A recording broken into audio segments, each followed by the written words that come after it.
And so the first time on social media that I came out as 100%, I'm an alcoholic, here I am, was on this podcast a year ago.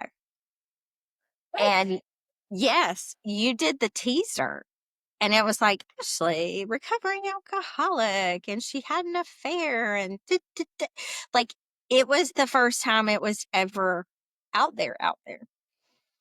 And I took a deep breath and I shared your post.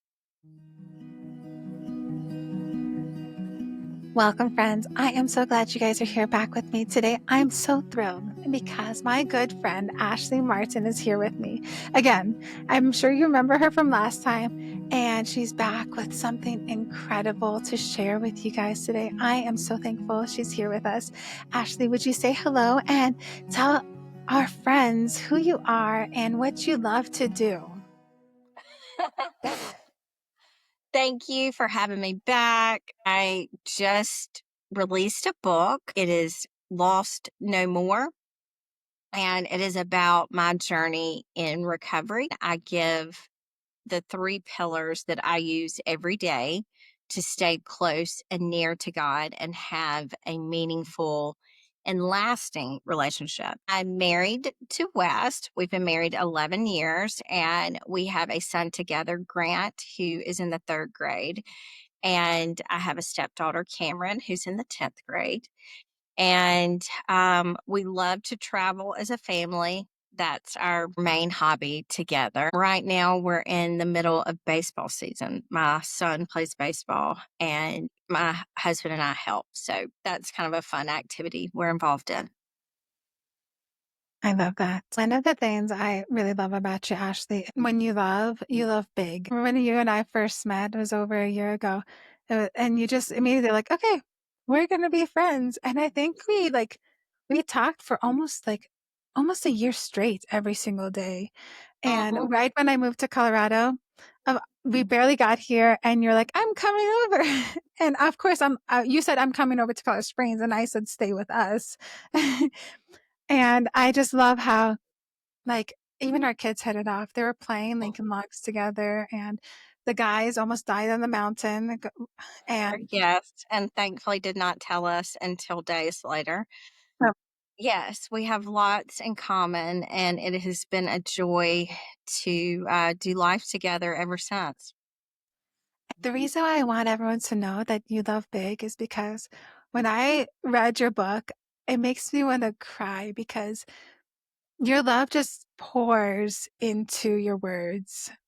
And I know it's not just because of you, but it's Christ in you. And that just makes me so happy because I want everyone to know just how big your love is and how when they read your book, like you're vulnerable. Oh my gosh, so vulnerable and it's incredible.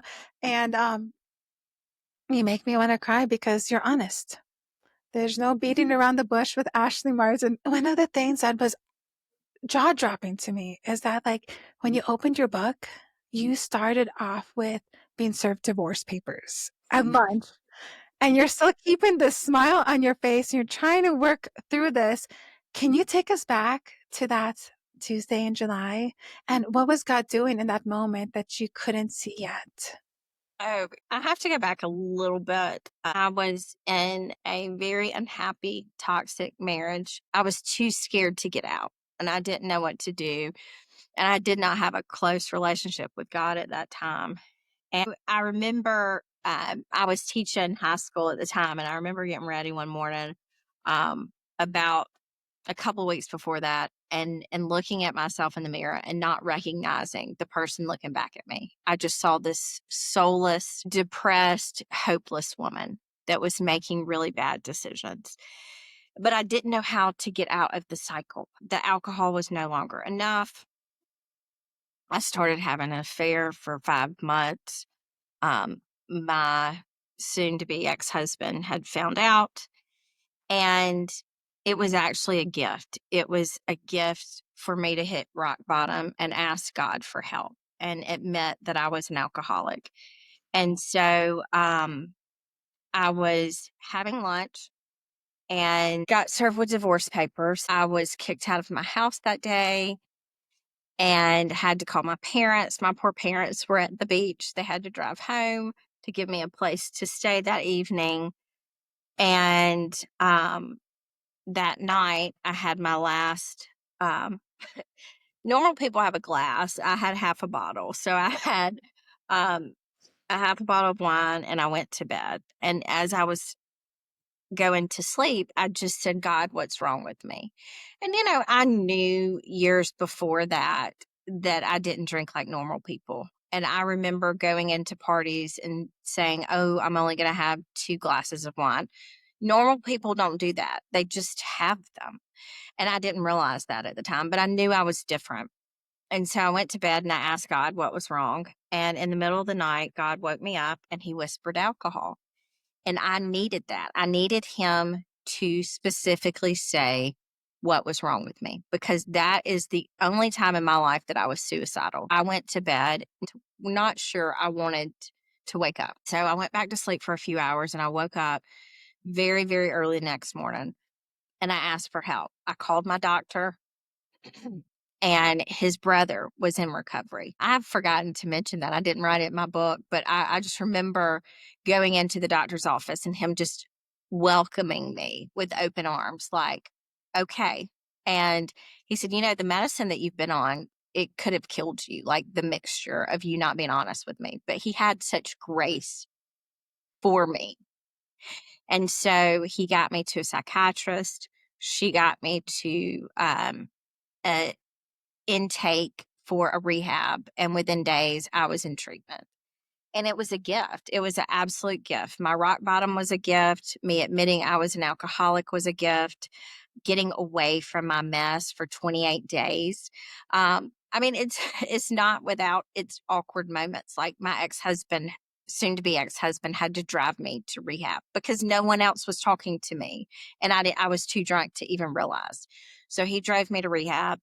Um, and I started the journey. I was so thankful to have somewhere to go to work on me. And because of the pain and the hopelessness and the suicidal thoughts, I was finally teachable. I was finally humble and I let God in. And I was very lucky. I had my spiritual awakening then. I had been called in the ministry at 18, but because of my drinking, I never committed. I never, I went in and out of the ministry at times and volunteered and did all the things because I had the gifts, but I always let alcohol win. At 34 years old, I finally gave 100% surrender to God. I let him in and began to take action. I'm going to share my experience. For me, sobriety isn't like, okay, God, heal me. You have to work your tail off. You have to take action every day. Every day that I wake up, I have to surrender. Every day that I wake up, I have to pray to God. Every day that I wake up, I have to be of service to God and to other people. Today, I sponsor 3 women. I try to talk to them on a regular basis to help them because by helping them, I help myself. Stay sober one more day. And so with these 3 pillars, I do them every day to stay sober. And I felt God calling me 6 years ago to write this book to tell people how I have a close, meaningful, powerful relationship with God every day. And majority of it was not from my friends in recovery, it was from my girlfriends that were not alcoholics and complaining that in the busyness of raising children and going to work every day and taking care of their husbands and their houses and all of that, they were not finding time for God. And so that's when the idea hit me to share my pillars. And God was like, no, no, you got to share your story first because people need to see what I did. And so it just gave, as my book coach says, it gave me street credit of I don't just do these every day. I do these to fight the illness that I have and thrive. I used to survive. You're remarkable, Ashley. And your pillars wouldn't have meant what they do without your vulnerability. Since meeting you and the Bible study I've been part of, I'm like, okay, I'm going to share the ugliest parts of me. And I used to be afraid to share those ugly parts of myself because of fear of what people would say. Have you felt that same way as well? I've been very blessed, I guess, because I shared my story for 12 years in the rooms of 12-step recovery before this book came out. But I will say the very first time that I ever put on social media, like I am, because 12-step recovery, you're not supposed to promote it. You're not supposed to put it on social media. You're not, it's supposed to be, if people want it, they will find it. And so I had to go about it as this is who I am. This is what's worked for me. This is my story. And I can't mention any organizations because it's against the rules. And so the first time on social media that I came out as 100%, I'm an alcoholic, here I am, was on this podcast a year ago. What? And yes, you did the teaser. And it was like, Ashley, recovering alcoholic, and she had an affair, and like it was the first time it was ever out there, out there. And I took a deep breath and I shared your post because it's what God wanted me to do. And um, I've just gotten on the wagon of Substack. And again, my darling book coach, Lisa, was like, I was asking her, what should I write about? And she's like, you need to write about being an alcoholic and what it feels like and what you deal with every day and how you got there and what you do. And people need to understand the mind of the alcoholic who is now full of faith and in recovery. And so I started, and I've had many women reach out to me and said, I did not know that there were other people like me. Meaning that average women just doing the best they can. I guess they had figured most alcoholics were in the gutter, homeless. They didn't picture alcoholics to look like me or themselves.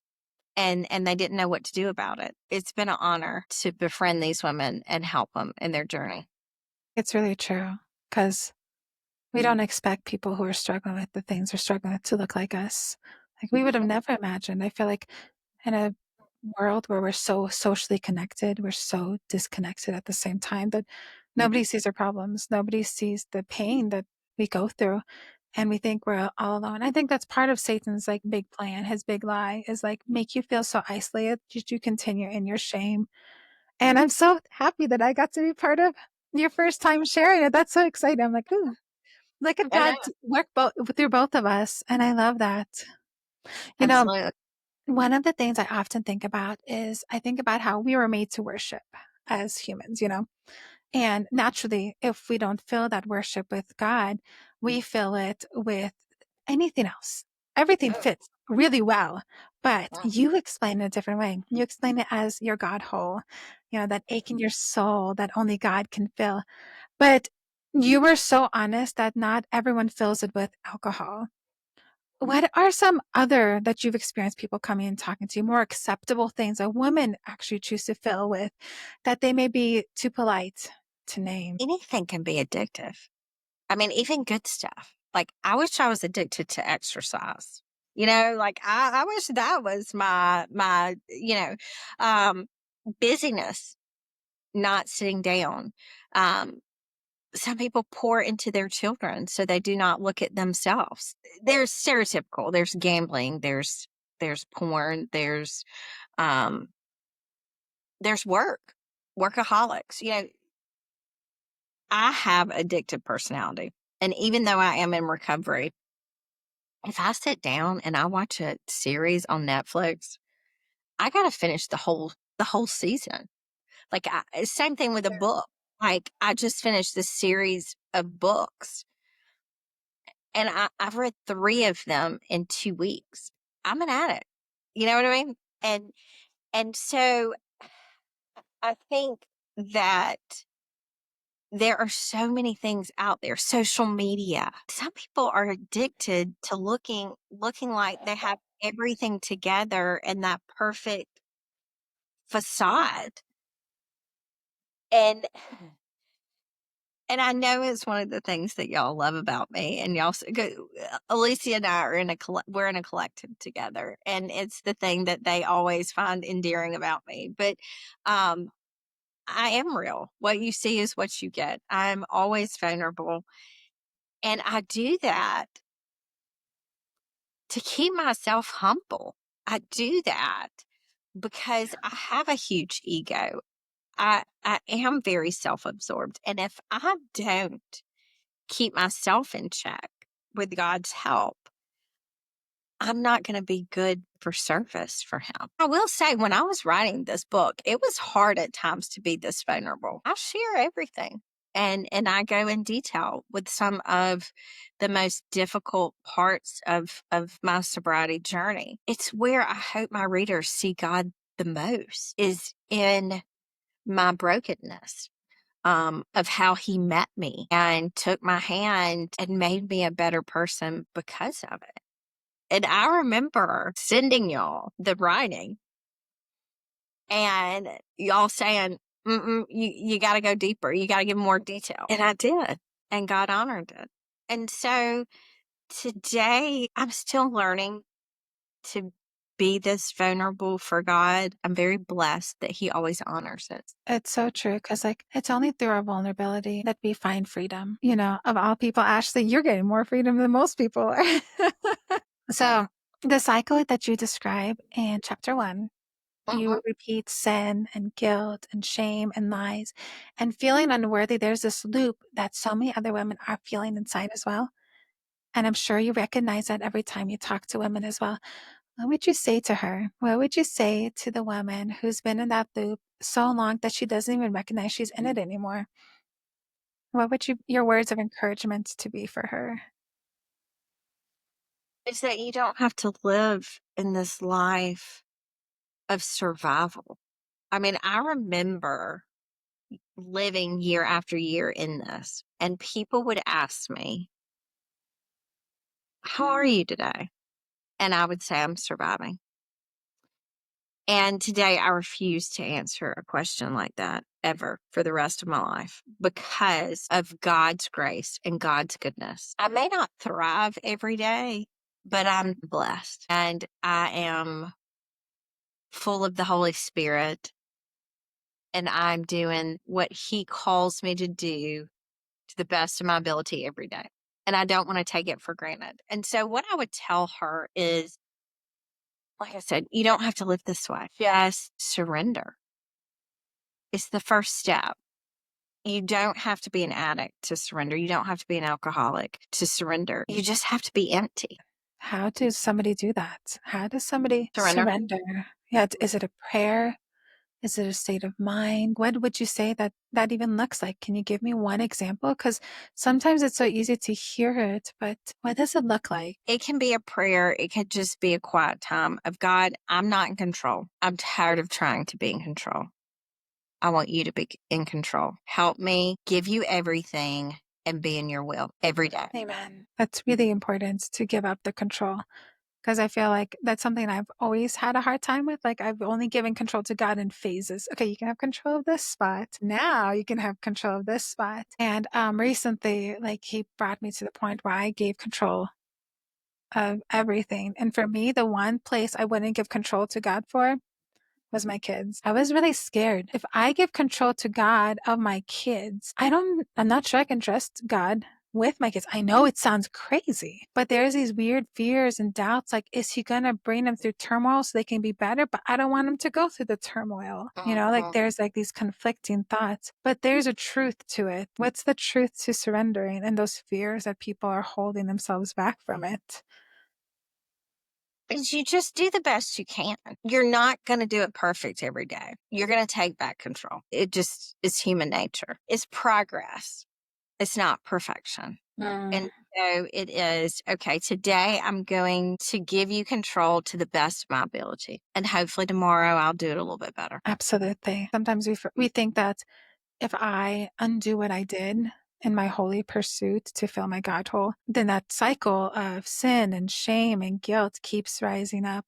And I love the fact that you're like, hey, it's going to be on repeat. But the point is, you Mhm. keep your hands open. And yeah, absolutely. And you don't beat yourself up. To find myself stopping throughout the day and taking a deep breath and being like, okay, let's start this over. I'm going to give you control again. I'm going to try my best. I'm going to do this. And like you said, I think for me, my son is the hardest one still to give God 100% because you want to hover and you want to guard and you want to protect and all of that. And,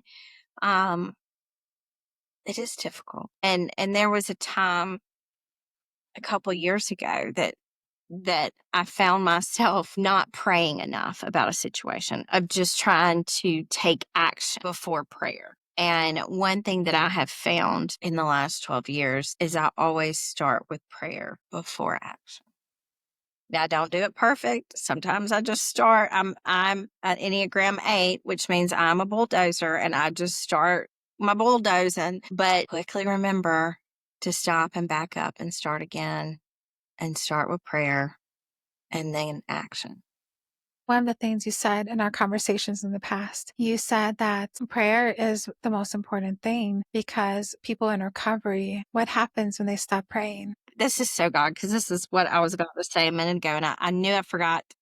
I forgot what I was saying. When I surrender every day and I pray, I have this peace. I have this peace I've never had before. I've had it for 12 years. When I don't do my quiet time, when I don't start off with surrender and prayer, my God hold starts showing. I feel it. My peace goes away. And that's when I hit my knees, pause, wherever I am, I stop because I know that seeping feeling again. I feel the peace just seeping out of me. And I had that hole for way too long that I refuse to have it ever again. And so I have to stay diligent. And again, that's where the pillars came from, was how do I keep the God hole filled in the busyness of life? And as long as I'm doing those three things, feel God's presence, because God doesn't go anywhere. I'm the one that steps off the path. And so that's also where surrender comes from every day. God, I want to be in your will. Help me stay on the path. Help me stay in your will, surrendered. And one of the last chapters, the chapter 7, I talk about the 5 maintenance tools. And these are days when the 3 pillars are not even working. This is when, um, for me, I take my son to school every morning, and there are some mornings that are rough, my friends. Like we can't find, he's got a uniform. We can't find the belt. We can't find the shoes. Um, we forgot a bit of homework and have to do it last minute. And there is screaming, there is crying, you name it. And on the way to school, we stop and we start our day over. We Mm. say, we take a deep breath. We tell each other we love each other. We give God our day and we go, And so I just wanted a book with resources for people that want to fill their God hole every day. In this life, it's so hard to find a mentor. I would pray, like, God, send me a mentor. And instead, he started revealing to me that my books that I have can be my mentor. Because, in the military, we move and we change and we're always come and go. And it was really hard to have somebody consistent in my life. And I feel like, when you sit down with a mentor, what you get is vulnerability. What you get is honest stories that they normally don't tell anybody else. What you get is real life application. And I feel like that's what you're offering to people, Ashley. You're offering them this beautiful personal mentorship because you honestly are a woman of so much love and you're just pouring your heart out to the people that, you may not get to sit with coffee, but in a way you get to sit with them in their car. You get to sit with them while they're waiting to pick up their kids, or you're waiting with them at the airport for their plane to come and get them. Your book isn't just for mamas, it's for everybody who's going through like this really difficult time. And maybe they're even just so ashamed that they're hiding in their car to read this book because they don't want anyone to know they're even lost. It's like, what would you want for that woman? Like, as a last thing, like, I want you to know this about yourself and about God before she even turns to page 1 of your book. What would you want to tell her? I think that I would want that woman to know that it's okay to feel lost sometimes, not in a big way, but maybe a small way of not being seen that day or doubting herself or her thinking, God feels so far away. How do I create this deep and meaningful relationship every day through raising my children, through finding my own identity and purpose through God, through the busyness. And I want her to know that just start small. You don't have to do this grand, elaborate routine. You don't have to spend an hour on your knees. You don't have to, it doesn't have to be fancy. Just start 5 to 10 minutes a day by yourself somewhere talking to God. Prayer is just talking to God. You don't have to get on your knees and close your eyes and, yeah, you can close your eyes and bow your head. I don't pray that way to God in the mornings. I just talk to him, and just start small and do it every day, because that is where the peace comes. It's not sporadic. It's not when you have time. You make time for God and the hole is filled and the path is clear. And every day when you wake up, you're in God's will. And you're going to, like I said, you're going to step off. But I think also, I hope my book lets them know that God doesn't expect us to be perfect. He doesn't expect us to have the answers. He doesn't expect us every day to be the perfect wife and mother and friend and daughter and all the things. Why else would we need God if we had all the answers? We are imperfect human beings. And every time I read the Bible through, I'm reminded that there is not one person in that Bible except Jesus that did it perfectly.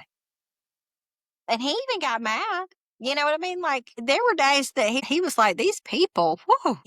I'm in 1 Samuel right now. And David, very early on, he's messing up, even before he gets the kingship. And it just reminds me, no one did it perfect. So why do I expect myself to do it? I just hope that my story makes people realize through my vulnerability that I've never had it together. I've never had the most perfect things to say, and I've never had the most perfectly straight path to God. But today, through the Holy Spirit, I was able to write down my journey and put it out there for others to maybe have a little better roadmap, how to have a deeper, more meaningful relationship with God on a daily basis. So, Ashley, tell us your book name and subtitle. Where can we find it? And tell us of where can we find you on different platforms? So my book title is Lost No More, A Daily Path to God in Your Deepest Valleys. And you can find it on Amazon. Kindle, you can find me on my website, which is ashleymartinministry.com. I'm on social media, Ashley Martin Ministry, and Facebook is Ashley Martin. I am on Substack. Wonderful. Ashley, I adore you so much. I'm so glad that we get to spend this time together and that our friends get to hang out with us and they get to hear your heart and just the truth. We're not beating around the bush. This is the truth. And I love that about you. Until next time, friends, I am so glad you guys came to join us here today. And I really encourage you guys, get Ashley's book. It is going to change your life and you won't regret it. If anything, you'll pass it on or you'll buy it for one of your friends. Love you so much. Till next time.